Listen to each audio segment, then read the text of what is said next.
either live by the gun or you die by the sword.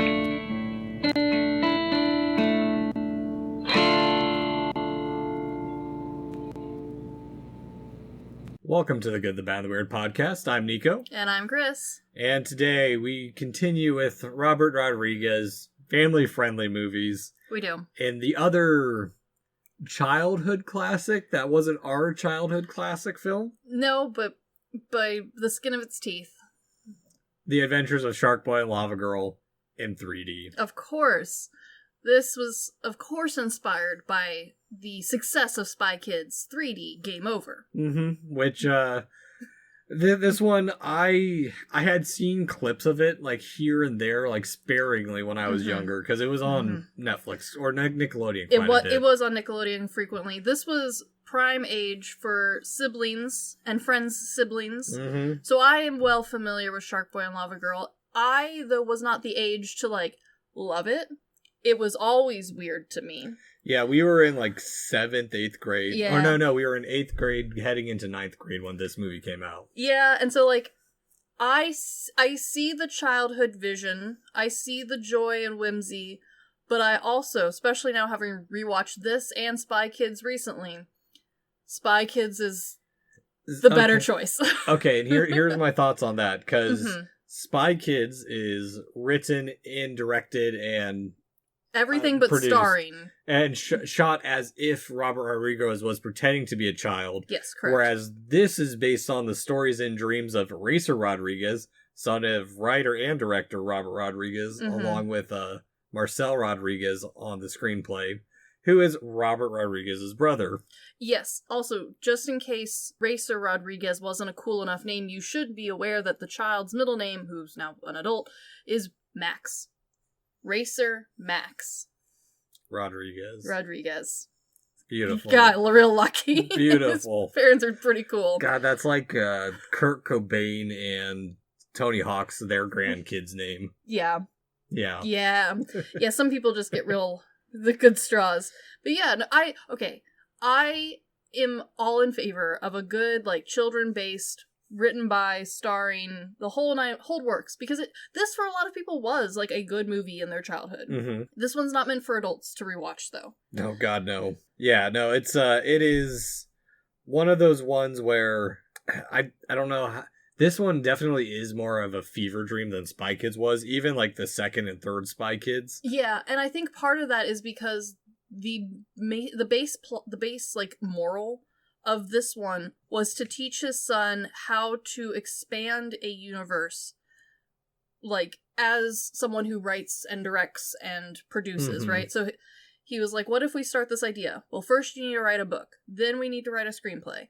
Then you work on, like, the character designs. And, like, he was walking his son through the process. And I like that you can kind of see the process with this. However, because the process was learn to be creative, the movie is be creative. And it's not as, like, as solid a foundation as, like, Family No Lying. Yeah. It's just more so, like, whatever you can think you can believe. Come to life, like the movie Rubber. Sure. Yeah.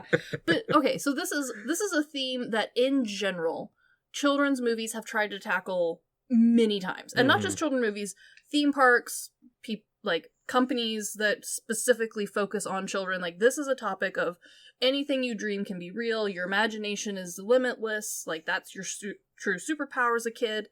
This topic has been tackled in many forms, and I would argue that most of them don't hold up super great over time. Yeah, well, and that's the thing, too. Again, this movie was written, most are based on the stories and dreams of Racer Rodriguez, and Racer was 8 years old when this movie came out and was the same age as my youngest brother. Yeah. So that's what to expect when you're watching it, and that's actually made it a better watch than I thought it would have been. I agree. I didn't need to claw my own eyes out watching this. Yeah, because you're taking it from the perspective, this is a child's movie from a child's point of view, but with the money and production value of his father. Yes. Though I will say, this wasn't a huge budget. No. I mean, it was a big budget compared to, like, us normalies folks. It was a smaller budget. However, I do think the one thing that hurts this one the most, and I understand that, like, I don't know how you would shoot this without using CGI. Mm-hmm. But the CGI has, I think it aged the moment it left the production floor. Yeah. It's kind of choppy. It's very all over the place. Because the budget was low and we're using kids and teens as our main actors, there's really limited to like what we can do with the CGI. Yeah, and speaking of the cast, it's Caden Boyd as Max. Of course. Taylor Lautner of Twilight fame as Sharkboy. He would rather, I think, be known as Sharkboy, in his defense. I think most people associated with Twilight want to be associated with anything else. Yeah, probably. Taylor Dooley as Lavagirl, and George Lopez, who we talked about in the Spy Kids episode We sure did, briefly, because he's back. as Mr. Electric, Tobor, Ice Guardian, and Mr. Electricity Dad. Yes, and we talked about in the Spy Kids ones how we were kind of shocked that we couldn't get a hold of a copy that had like good behind the scenes makings or interviews with the directors or anything like that, because Spy Kids really was a fundamental changing movie. It was very impactful. It's been re-released a lot. It has a cult following, and yet there's really nothing for it. Sharkboy and Lavagirl is the opposite. There is a full like commentary that you can listen to with the director, and I think his son joins in later on. There is a small how it was made portion. All three of the main actors and actresses have like talked about their experience working on this in detail, in length. There's lots of interviews you can listen to about this. George Lopez himself has many a like fond memory that he shares on several different interview platforms about like the time working with Rodriguez, how he enjoyed working on Sharkboy and Lavagirl, how it felt like he was, really branching out and doing something family-friendly with Rodriguez, someone who he idolized in the Latina community for his movie making and his, like, representation.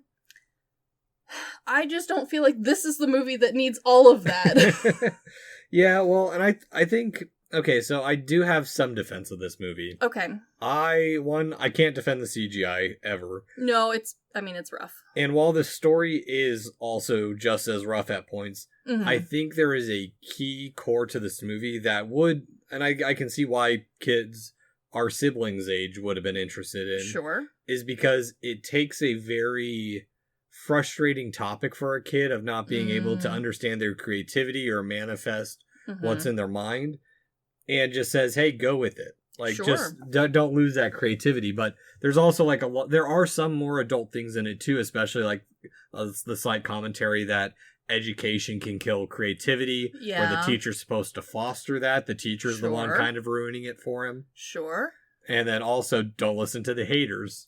That's true. I know there is good parts to this movie. I just don't think it amplifies them nearly as well as Spy Kids, which sounds very silly comparing the two, but this movie, despite maybe not being for me, was for lots of people, because this, despite having terrible reviews from critics and made very little money in box office, it pretty quickly had a cult following behind it. And I do think a lot of that came from the Spy Kids fans, and this was like the new thing. It was easier to enjoy. They made more stuff for this. Like, yes, Spy Kids had toys. This one just had stuff in general that you could like participate in. So like, I get it. I do get it. Yeah, well, I think part of it too is that instead of while there is the focus on the creativity more so towards the end, I'd say, it gets caught up a little bit in Sharkboy and Lavagirl's own plights, whereas like Max is supposed to be the main character. It ends up being at times, we got to find out how to improve Sharkboy, how to improve Lavagirl. Do you remember how you fixed all this stuff? And there's a reason for that. And in the commentary by Rodriguez with his son, he talks about how when he was, because despite this having Rodriguez's name all over it, and him definitely being like the adult in the situation, he really did give Racer like most of the creative writing for this. And you can see pretty clearly where he prompted his son to be like, okay, he came up with Sharkboy because at the time his son was obsessed with sharks. Jaws was a thing. It was summertime, and Robert also mentions that he himself is also obsessed with sharks, and how great it is to have a small clone of himself who is also just as fascinated with the things he liked as a child. Yeah. And so you can see where he prompts him to be like, okay, so you have Sharkboy. It'd be nice to have a counterpart to Sharkboy, maybe a girl character. What else do you like? Lava. okay, because at the time his kid was starting to get into video games that had levels. Every video game has a lava level. This makes sense. And so then you can also see the prompting of, okay, well, how do we tell their story? Well, most kids, a self-insert is the easiest way to tell a story. Max is created. Okay, so, like, you can see the steps happening.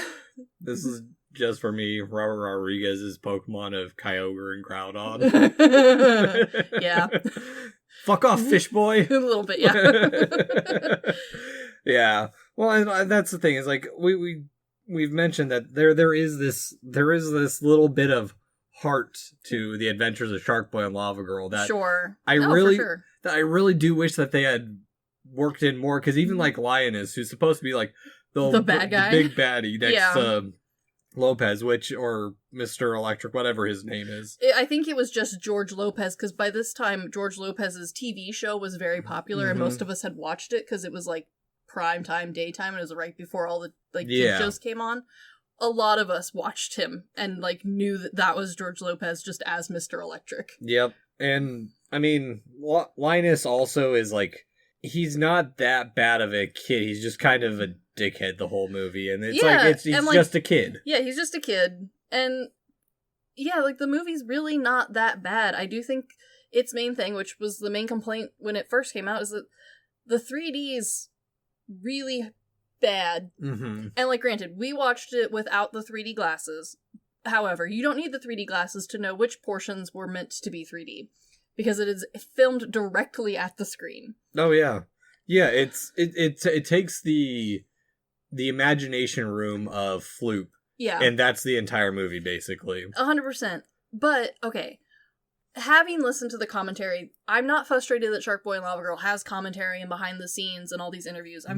You're just upset Spy Kids doesn't. Yeah. Yes, because knowing that the main like points that we got 3D, like the big heavy 3D elements, were directly from Racer's like direction. Like, they sat in a meeting and like he was purposefully brought in, and his dad was like, okay, what are some cool things that you see in movies that you would want in your 3D movie? This is like a less successful attempt at the same thing that they did in Hausu. Yeah, it kind of is. Yeah, I don't know. And, like, knowing all this, knowing that it was really a father-son project, knowing how much, like, clear devotion Robert Rodriguez had to his son and his other kids who have background roles in the movie, like, it does make Sharkboy and Lavagirl, I think, even better, and I can see the crowd, like, love behind it. I can see the enjoyment of all of the people who worked on it.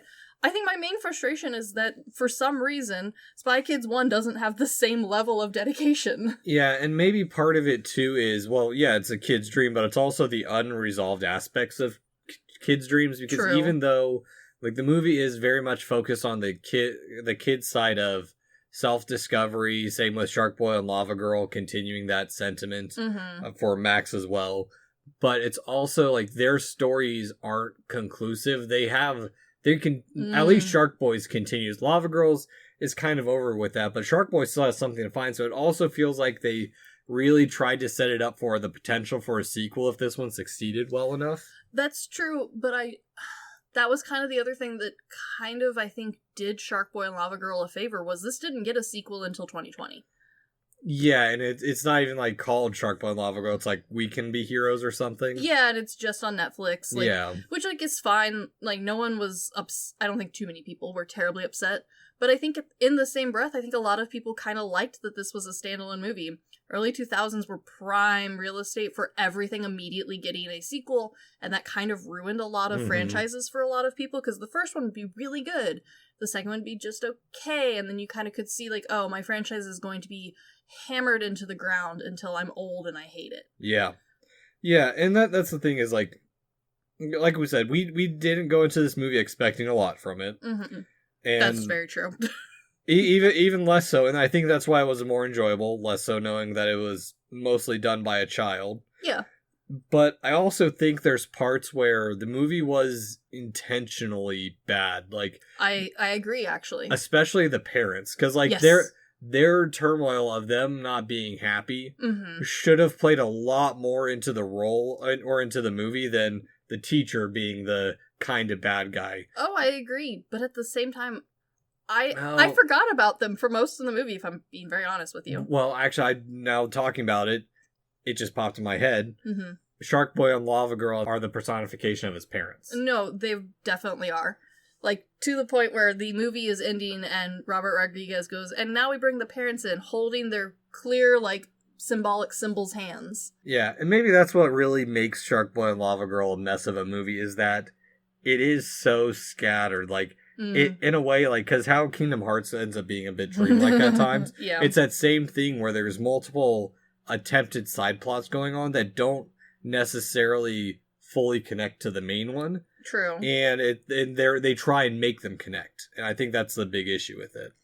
Though I will give this movie some credit where credit is due. While the CGI is, for the most part, bad, the scenes that are heavy emphasis on, like, Sharkboy and Lavagirl's powers do look really cool. And I can see from, like, a kid's point of view how that would be, like, a very big influence on, like, why you would like this movie. Yeah. There's a lot of, like, big superhero moments. Yeah, and don't get me wrong, the worlds are fun, too. Like, there's a land of milk and cookies, very childlike. The video game world, like, yep. There's a lot of potentially cool things to build off of. It's just that they don't. No, the movie itself doesn't build on top of anything it makes. However, I do think it gives most kids a good platform of, like, ideas to play at home. Like, example, the ice level was inspired by his kids playing, like, the floor is lava, essentially. Oh. And how, like, the floor, like, you touch the floor, oh, it's falling away, it's gone forever. So you can, like, kind of see, like, oh, this is, like, a blueprint for you to play at home sort of situation. Yeah. And granted, like, yes, this movie did get some games and some other side spin stuff, but not as much as I think a lot of other franchises at the time did, partially because the budget wasn't great and it didn't get good reviews. But I do think it left a lot of kids room for imagination to play Sharkboy and Lavagirl at home. Yeah, and maybe that is part of the charm of the movie, is that in a way it mimics the chaos and unknowing of, like, what childhood is, because, like, there's so many threads going off, including his Mr. Electric's daughter having a crush on him. That a full background side quest Narnia style. Yeah, and it's just like those stuff that it's all this stuff just kind of jumbled into, like, 2 days of knowing this kid. Oh yes, I do love that you brought up the daughter side quest, because I believe he fully just gets married to get the heart of whatever, and something like that, but kids playing married. And, like, it's never brought up again. At all. Yeah, I don't know, but I do see the fans and the following why this is fun, because it is chaotic. It does, like, because it was written by a kid for the most part, you can see how, like, the kid play mindset happens, where it's like, we're doing one thing, it leads to this other thing. Those two things aren't really related, but it's all part of the main, like, play. Yeah, and also, not just for Max's character, but it ends up being that there's not really a bad guy, that everyone can be creative. The True. Teacher relearns that he can be creative. Linus learns that he can be creative. Also, by the way, when he's in the dream world, he has a big L on his shirt like he's a loser. I do appreciate that. Yeah, but I don't know. It's just... I think part of my issue with it, too, is, one, I didn't grow up with it. Sure. I do think that's an important part. 2, I went into it after Spy Kids. Which is a mistake. Yeah, so Spy Kids was significantly better. Exactly. It was like, okay, Spy Kids had the heart, but I think Spy Kids also prepped me in setting up the little bit of heart that this movie does have going for it. No, I do agree, and I do think that in general, I have enjoyed most of Rodriguez's works, both children-based and non. And so, like, going into this, I'd seen it, but it had, let's be real, been a long time since I had watched this movie. It's not like I watch it on repeat or anything. But I did kind of put a lot of faith in the fact that I liked Rodriguez's other works. I remember liking the 3 main actors as children actors, and then later on as adult actors. So there was a lot of faith being put into this movie watching it again. Yeah, and I don't know. It's one of those, it's not like one of those childhood nostalgia movies, because we were talking about that a little bit at Lads Night yesterday, where sometimes the nostalgia doesn't hit, like, Yeah. Specifically for your husband, Ghibli films aren't his nostalgia. No, he didn't grow up with them. Exactly. So it's that little bits of like, okay, I can understand where you're coming from, where this isn't for you, but I can still also appreciate where this was for the kids below us. I can 100% see it. I can totally understand it. And I can understand if you have nostalgia like glasses for this movie and like want to rewatch it and enjoy it. I just don't think, unlike Spy Kids, where like it is genuinely a good movie with kids on top of it, this one I don't know if I would go out of my way to be like, oh my gosh, this movie was great, the 3D was really cool, the CGI actually didn't hurt my eyes. None of that's true. But it was an interesting study. Okay, and I will say, as ugly as this film is at times, it is. I would rather watch this over Mutants of Nature Cove any day, because that movie's CGI is it is something else. And there is a bit of a charm to bad CGI. And I think if you are a like old school 3D movie like enjoyer, you can see a very clear line of like, because this is using the old red and blue glasses. It was originally meant for that. Like, you got glasses at the theater. I think the original DVD came with them. Yeah, 2005. So we wouldn't have the later ones that we got like back in 2009 when CGI got, or 3D got another revamp. No, it's using the old anaglyph style. So, like, there is a funness to that. And I think there's a place to, like, maybe have this as part of, like, a lineup or a movie night with a bunch of other, like, memorable or bad 3D movies. I don't think this movie's garbage by any means.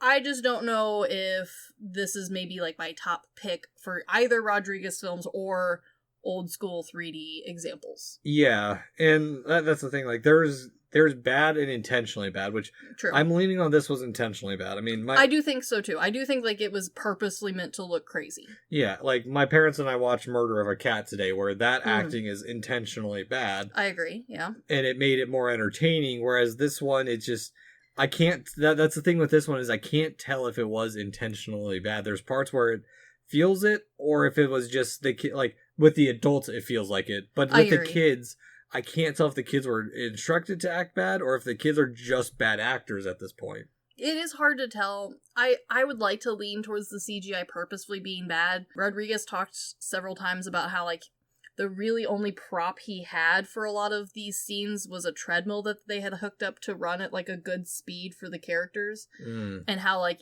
the green screen room that they were working in was kind of too short for the scenes they were trying to shoot. Okay. So, like, I think at some points he definitely had to lean into, like, this is just gonna be a bad-looking movie. Okay, so it was part of, like, I want to do better, but I can't at this point. I think so. I do think that there was, like, this is purposefully ugly. And, like, part of that is also, like, the costumings for the kids is... it's just okay, but it's fun in a way that feels like, okay, maybe, like, someone you know could have made that as a costume contest sort of thing. So... I do think a lot of this was intentional. Not necessarily my favorite version, because I think we needed to go maybe a little bit more extreme with the intentionality, but I kind of can see it. Yeah, really play into the style instead of like, is this supposed to be this way, or is it just an unintentional consequence of the budget? I do think that the budget was the biggest motivator in why this movie looks the way it does. Unfortunately. Very unfortunately, because it's got good shit to it, so. It does, which is disappointing, but it's also one of those movies that the sequel didn't do the worst, and it's been long enough that, like, maybe we will see a whole different version of a Sharkboy and Lavagirl movie. Just new. Spy Kids is still going, Spy Kids is still going, and it's been, like, Rodriguez has talked about how he enjoys doing this. Clearly his kids are much older now, so, like, it would have to be from a new angle. But it's clear that he really enjoys having this connection with his family, having this connection with his kids.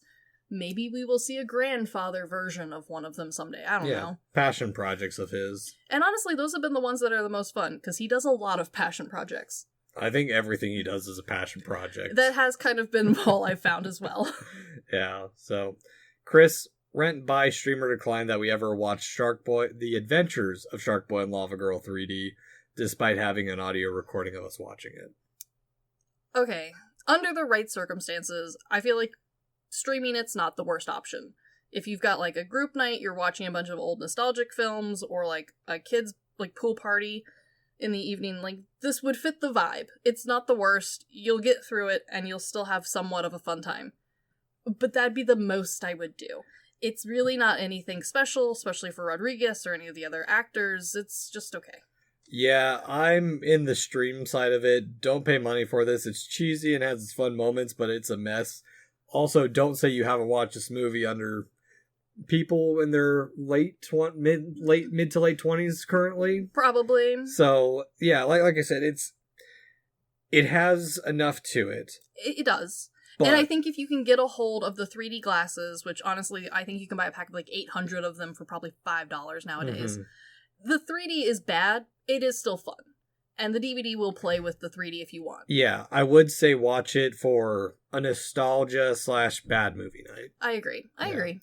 With kids, if you have them around, because I have to deal with that from time to time. I do think that, especially if you have some really superhero-based kids, this is the movie for them for sure. Paw Patrol apparently is the big thing still.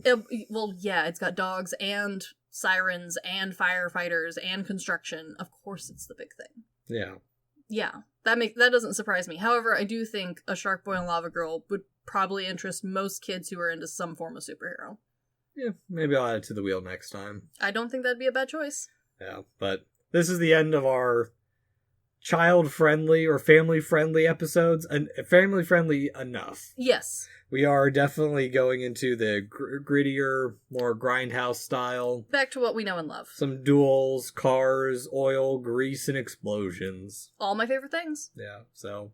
But anywho, this has been the Good, the Bad, and the Weird podcast. Thanks for listening. Peace.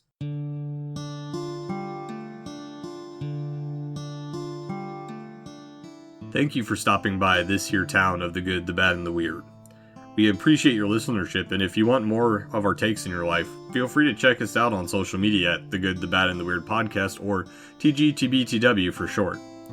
As well, if we missed a fact, your favorite part of a movie, or just have a suggestion and want to reach out and say howdy, feel free to email us at tgtbtwpodcast@gmail.com. And feel free to join our Discord at the Good, the Bad, and the Weird podcast, where we talk about movies, just share random banter here and there. And always check out our podcasters, streamers, or any other content creator we shout out in our episodes. We really appreciate it. And as always, thank you for listening. Peace.